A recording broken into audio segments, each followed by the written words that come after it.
Bonjour tout le monde et bienvenue pour l'épisode 2 de Tomb Raider, c'est-à-dire que l'on démarre l'aventure. Donc en gros pour moi en fait c'était comme si c'était le vrai épisode 1. Donc c'est parti pour l'aventure de Tomb Raider avec le niveau 1, les cavernes. Et on commence tout de suite avec la cinématique du début du niveau.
Et c'est ainsi que débute le niveau.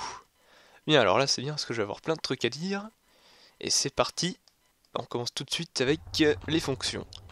Alors Lara c'est très simple, comme on a vu dans le didacticiel, elle peut sauter, elle peut courir, elle peut s'accrocher, mais elle peut aussi tirer.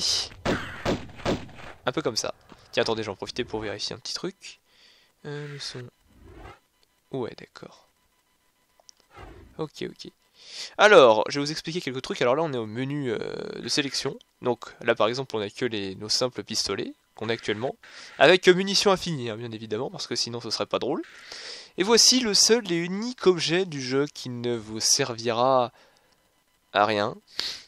La boussole, qui vous indique le nord, le sud, l'est et l'ouest, mais on s'en fout, ça ne nous servira pas. Et vous avez toujours le menu pour modifier les trucs, si vous avez besoin ou si vous avez envie. Alors on va commencer à courir. Ah, premier piège, les pics qui sortent du mur. Quand on voit des espèces de traits là sur les côtés, là sur le mur, ça signifie que ça va lancer des pics qui vous infligent des dégâts s'ils vous touchent. Comme ceci. Voilà. Alors, pour les flingues, alors sachez qu'il y a plusieurs armes dans le jeu, on n'a pas que celle-là, sauf que les autres armes ont des munitions. Alors là le problème c'est que là par exemple Lara à regarder en haut parce qu'en fait il y avait les traces de loups là qu'on voyait depuis le début du niveau, les loups qui ont bouffé le guide, qui nous amènent donc là-bas. Alors, je vais donc, comme la plupart des autres jeux que je vais faire sur cette chaîne, finir le jeu à 100%. C'est-à-dire, dans ce jeu, pour finir le jeu à 100%, il faut finir tous les niveaux et aussi trouver tous les secrets. Mais alors les secrets qu'est-ce que c'est? Eh bien ce sont des endroits cachés du jeu, qui si on les trouve, renferment des bonus qui sont bien utiles. A chaque fois qu'on trouve un secret, on écoute cette musique. Voilà, ça, ce petit son, ça signifie que vous avez trouvé un secret. Il y en a minimum un dans chaque niveau. Il y en a qui sont beaucoup plus durs à trouver que d'autres, bien évidemment. Là, par exemple, ceux de ce niveau, ils sont très simples à trouver. Et il faut donc finir le niveau en franchissant les plateformes et en résolvant les énigmes petit à petit. Alors, il y a aussi plein de types d'ennemis dans ce jeu. Alors, on va commencer là par exemple parce que je connais bien les chauves-souris. Alors, les chauves-souris, ce sont l'un des rares ennemis qui volent. Voilà, elles meurent en un coup. Très simple à tuer. Alors, là par exemple, le pistolet inflige un point de dégâts chacun. Donc, étant donné que je tire avec 2 balles en même temps, ça fait donc 2 points de dégâts. Pour les chauves-souris, il leur suffit d'un seul point de dégâts, donc un seul tir, et puis pouf, elles sont mortes. Alors là, c'est le deuxième secret. Voilà. Non, là, je suis pas assez bas, là. Voilà, hop. Il faut bien se placer parce que si la plateforme est trop haute, vous ne pouvez pas l'atteindre. Là. Pouf, voilà. Alors ensuite, les objets. Donc comme je disais, il va y avoir les autres armes qu'on va trouver plus tard, les munitions qui vont avec, mais il y a aussi ceci, les mini trousses de soins et les grosses trousses de soins, que l'on verra plus tard. Les mini trousses de soins vous restaurent donc la moitié de votre barre de points de vie, là que l'on voit en haut à droite. Je veux dire la moitié maximum. Hein. Donc ça veut dire que si vous reste plus qu'un quart, si vous en prenez une petite trousse de soins, il vous restera donc 3/4 de votre vie. Mathématiquement. Alors qu'en revanche, la grosse trousse de soins vous régénère de toute votre vie. Donc c'est très cool quand vous n'avez plus beaucoup de points de vie. Mais si vous voulez jouer à ce jeu, je vous dis honnêtement, surtout, n'hésitez pas, hein, droguez-vous aux trousses de soins hein, dès que vous perdez de la vie, parce qu'il y en a tellement dans ce jeu que c'est impossible de ne pas rester à toute sa barre de vie maximum. En tout cas, pour être en panne de trousses de soins, il faut vraiment être très mauvais. Alors ensuite, pour le fonctionnement des ennemis, bon là pour l'instant on n'a vu que les chauves-souris. Les chauves-souris, elles volent, c'est-à-dire que peu importe là où vous serez, elles vous pourchasseront. Logique puisqu'elles peuvent vous atteindre partout. Puisqu'elles volent. Il y aura plein de portes également à chaque niveau qu'il faudra ouvrir de différentes manières, que ce soit avec un levier, comme celui-ci, ou bien des dalles, que l'on verra plus tard. Ou encore d'autres moyens, un peu plus chelous. Ouh là là, inquiétant. Hop, on a entendu la chauve-souris. Il y a également plein de petites musiques comme ça qui servent généralement à vous faire stresser, mais qui sont franchement qui sont vraiment très bien, qui vont très bien avec l'événement, avec ce qui va vous arriver. Alors les ennemis, là on va en voir d'autres. Là par exemple on va voir des loups. Alors comment ça fonctionne? Parce qu'en fait je vous explique. Les ennemis, sur tout le niveau, ils sont statiques, c'est-à-dire qu'ils ne bougent pas. Ils se déclenchent uniquement lorsque vous franchissez une certaine zone. Regardez, celui-là par exemple il s'est réveillé, on va le flinguer. Voilà. Il y en a un autre là-bas, regardez, on le voit bien, hein. Il dort. On voit même ses traces. Il pique un roupillon, ah bah il s'est réveillé. Apparemment j'ai fait un truc qui l'a fait réveiller. Alors, là par exemple, vous voyez, je suis sur une plateforme qui est inaccessible par lui. Donc il peut pas m'atteindre. Moi en revanche, je peux le flinguer à distance si je veux. Oh, il fait un bruit chelou. Hein. Alors, lorsque c'est le cas, il se balade un peu partout. Voilà, si vous lui tirez dessus, en revanche, il va s'enfuir. Cependant, si vous êtes sur une plateforme sur laquelle il peut vous toucher, alors là, même s'il est derrière, même s'il est 10 pieds à côté, il va savoir que vous êtes sur une plateforme accessible et il va vous foncer directement dessus et essayer de vous bouffer et de vous tuer. Alors attendez, parce que là je peux pas l'atteindre. On va traverser cette salle.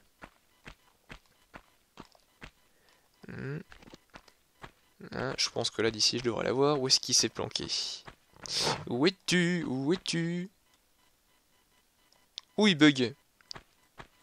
Alors ça c'est un bug assez rigolo. Alors, on va descendre hein, parce que... Voilà. Ah là, la roulade aussi qu'ils ont pas mis dans le tuto, qui est très pratique. Alors là faut que je remonte, hein. Bah, je vais remonter par là, ça va être plus court. Alors, il est temps maintenant que je vous parle un peu de l'histoire de Lara Croft, l'héroïne de ce jeu. Et non, Tomb Raider c'est le nom du jeu, hein. Le nom de l'héroïne c'est Lara Croft. Alors Lara, car ce n'est pas expliqué sur le jeu, c'est expliqué uniquement dans le livret lorsque vous achetez le jeu. Lara, à l'âge de 16 ans à peu près je crois, enfin quand elle était adolescente, était avec son petit copain dans un avion pour aller je sais plus où, pour faire un voyage.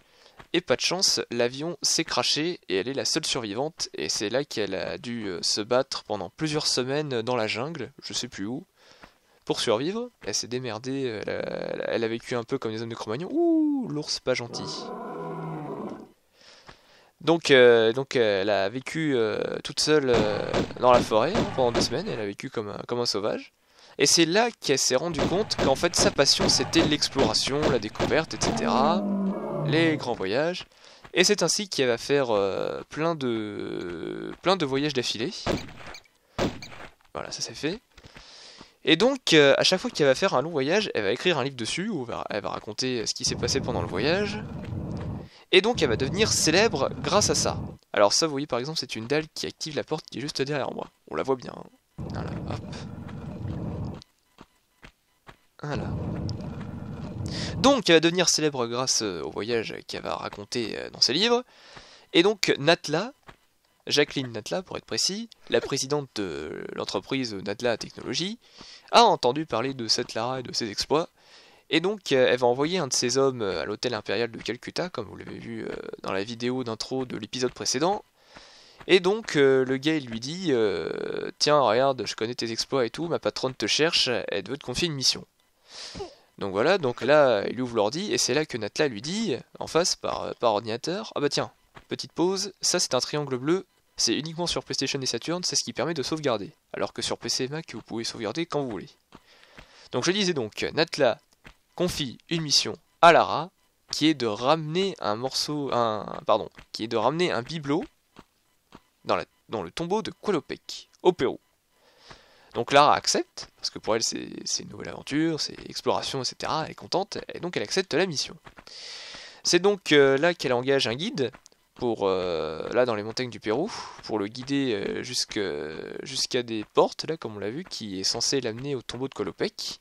Et pas de bol pour le guide, lorsque Lara active le mécanisme pour ouvrir la porte, il y a des loups à l'intérieur qui l'attendaient et qui lui tombent dessus et qui le bouffent. Et après Lara les tue, et elle entre, et c'est là que commençait le niveau 1. Voilà, maintenant vous connaissez toute l'histoire. Ah. Ah, des loups.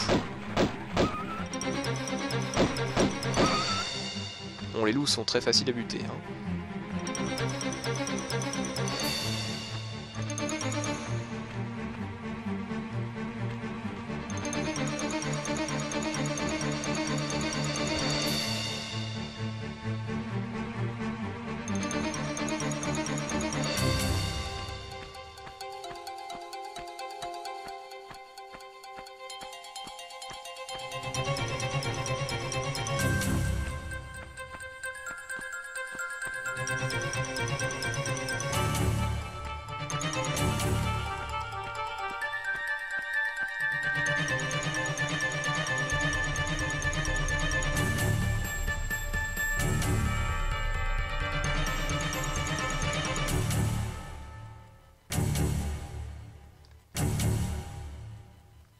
Voilà, je voulais vous laisser le plaisir d'écouter la musique jusqu'au bout. Parce que le problème c'est que lorsqu'on trouve le dernier secret, ça coupe la musique directement et ça casse tout l'ambiance. Alors voilà, la grosse trousse de soins qui restaure donc toute votre vie si vous la prenez. Tac. Donc là on a découvert le troisième et dernier secret de ce niveau, on n'a plus qu'à terminer le niveau. Alors il existe aussi des portes chrono, c'est-à-dire qui s'ouvrent lorsque vous faites une certaine action et qui se ferment au bout d'un certain temps. Il faut donc se dépêcher. C'était le cas tout à l'heure de la grande porte avec la dalle, là. Et c'est encore le cas ici, avec ces deux portes.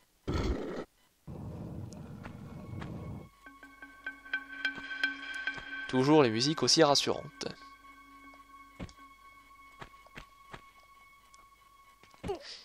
Allez, vite, dépêche-toi avant que ça se ferme. Vite. Ah là, c'est bon, on est passé. Voilà, alors sachez que, par exemple, dans un événement du genre, une fois que les portes sont refermées derrière vous, vous ne pourrez plus faire marche arrière. Et donc si vous avez loupé les secrets, eh ben, il faut recommencer tout le niveau. Et ouais. Ah. Là. Encore des trucs avec des pics qui sortent du mur, bon bah tant pis on y va.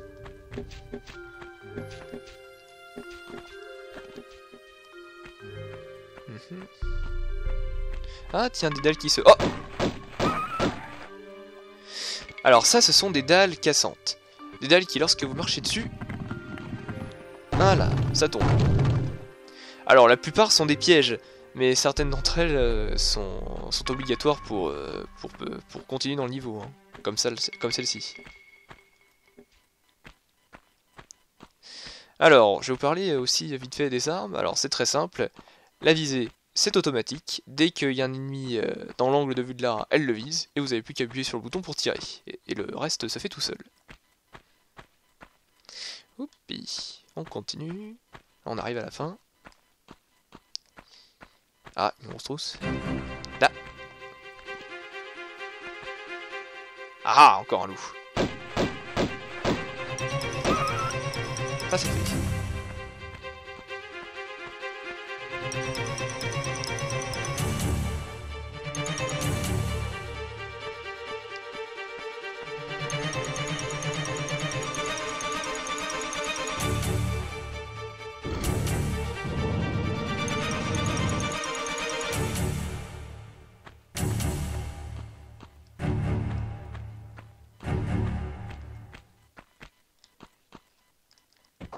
Et c'est sur cette belle musique que se termine le premier niveau, en espérant qu'il vous aura plu. Et si c'est le cas, rendez-vous pour le niveau suivant. Alors, juste avant ça, avant de se quitter, à chaque fin de niveau, il y a donc le nom du niveau, le nombre d'ennemis que vous avez tués, le nombre d'objets que vous avez trouvés, le nombre de secrets que vous avez découverts, et enfin le temps que vous avez mis pour faire le niveau. Et bien évidemment, la possibilité de sauvegarder. Sur ce, je vous dis à la prochaine.